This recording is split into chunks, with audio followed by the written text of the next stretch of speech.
দর্শক, এই মুহূর্তে এভার কেয়ার হাসপাতালের সামনে আছেন আমাদের সহকর্মী শুভ মাহফুজ। সরাসরি কথা বলবো তার সঙ্গে। শুভ, বিএনপি চেয়ারপারসনের শারীরিক অবস্থা সম্পর্কে আমাদের সর্বশেষ কি তথ্য আছে আপনার কাছে, বিস্তারিত জানাবেন।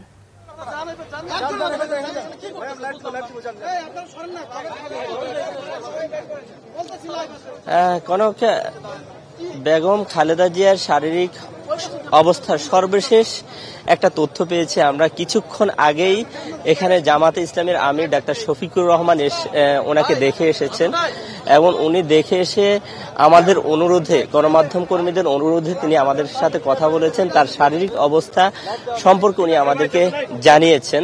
অর্থাৎ তিনি আমাদেরকে যেটি বলেছেন যে তিনি কিছুক্ষণ আগে সরাসরি বেগম খালেদা জিয়াকে দেখে এসেছেন এবং তার শারীরিক যে স্থিতিশীলতা রয়েছে, অর্থাৎ দুপুরে তার ব্যক্তিগত চিকিৎসক ডাক্তার AZM জাহিদ হোসেন যে ব্রিফটি করেছেন, আসলে সেই ব্রিফের সাথে ওনার কথার মধ্যে সামঞ্জস্যটা আমরা খুঁজে পেয়েছি। উনি বলেছেন যে তার যে চিকিৎসাটা চলছে সেটি কিন্তু তার শরীর কিন্তু চিকিৎসাটাকে সারভাইভ করতেছে, অর্থাৎ তার শরীর চিকিৎসাটা নিচ্ছে, এমন তথ্যই কিন্তু জামাতের আমির আমাদেরকে দিয়েছেন।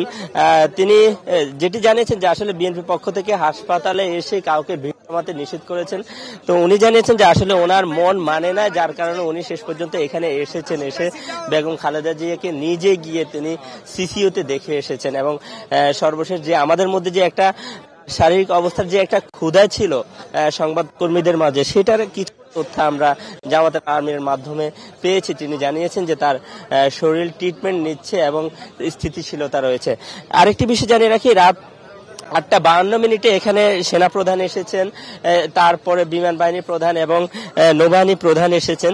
তারা এসে বেগম খালেদা জিয়াকে দেখে গিয়েছেন। তারা কিন্তু আমাদের সাথে, গণমাধ্যমের সাথে কোনো কথা না বললেও আমরা জামাতে আমিরের কথার মাধ্যমে জেনেছি যে আসলে বেগম খালেদা জিয়ার অবস্থা স্থিতিশীল রয়েছে এবং বিএনপি পক্ষ থেকে যেটি বারবার বলা হচ্ছে যে বেগম খালেদা জিয়ার ব্যক্তিগত চিকিৎসক AZM জাহিদ হোসেনের ব্রিফ ছাড়া। শুভ, আপনাকে ধন্যবাদ।